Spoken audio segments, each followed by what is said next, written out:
/Scoreboard. It's one of the most used and most important commands in advanced command blocking, but many starting command blockers are not really sure how to use it. That's why we decided to make this to the point and comprehensive tutorial. So without further ado, let's get straight into it.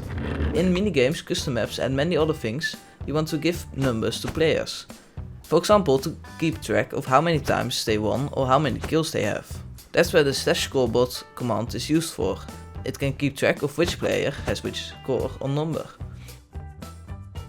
The command itself is split up into two parts, objectives and players. Objectives are basically a list of scores. For example, a death objective is a list of how many times players have died.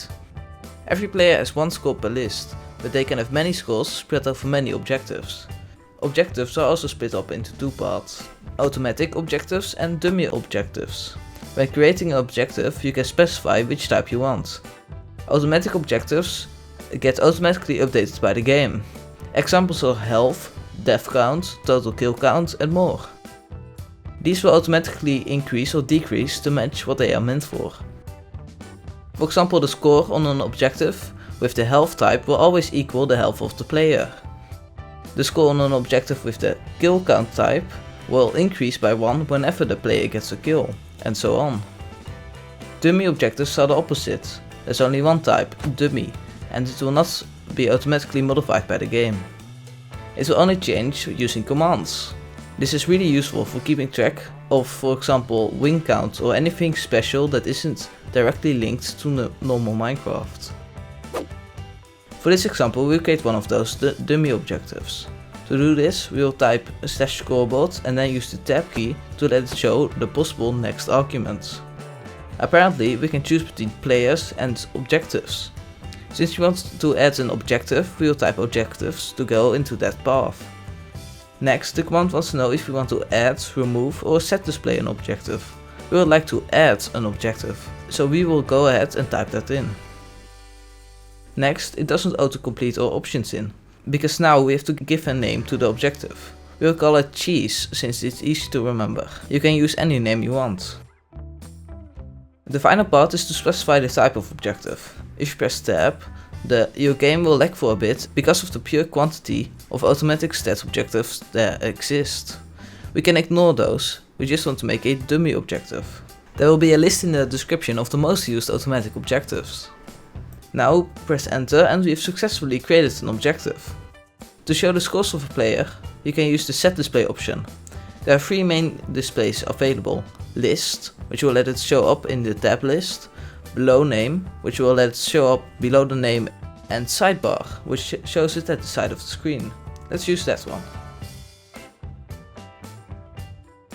Now, of course, we need some scores to let show up there.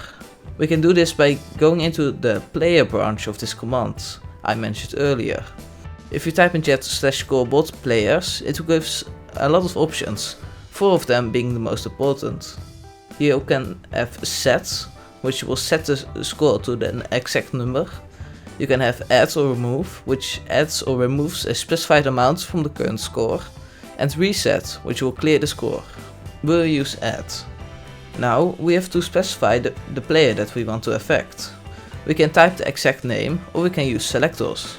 There are 3 main selectors for players: @A, @B and @R. @A will select all players, @B will select the nearest player and @R will select a random player. We'll choose for @B. Finally, we have to specify the objective. We'll choose the one we just created, cheese. And after that objective, you can specify how much you would like to add, remove or set the score to. In this case, we'll just add 4, but you can add any number you want.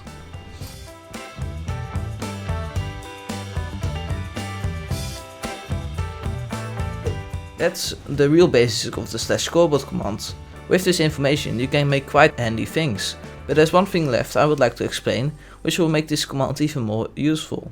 Basically, in those selectors I talked about earlier, you can specify which player you want to target even more specifically. You can achieve this by using square brackets and typing them after the selector. Now between those brackets you can type tags. For example, if you type r equals 5, it will only target all players in a radius of 5 blocks. Or if you type name equals notch, it will only target players named Notch. There's also a scoreboard version of this tag selector. Two to be precise.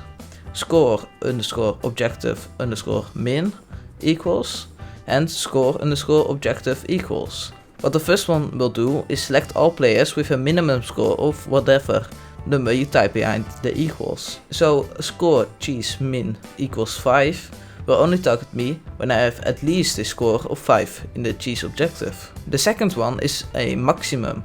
Score cheese equals 5 will target everybody that has a score of 5 or lower. Score cheese min equals 3, score cheese equals 3 will target everybody with a score of exactly 3. Because only when you have a score of exactly 3, you have both a score of at least 3 and at most 3. And that's it. That was all you needed to know about the scoreboard command. In just a few minutes. You might not remember everything I just said. That's why we created this cheat sheet, both in image and text form, which you can use in case you forgot the exact syntax. Thank you very much for watching. Be sure to leave a comment with what command we should explain next. And don't forget to subscribe so you will see it when it goes live. Until next time, bye!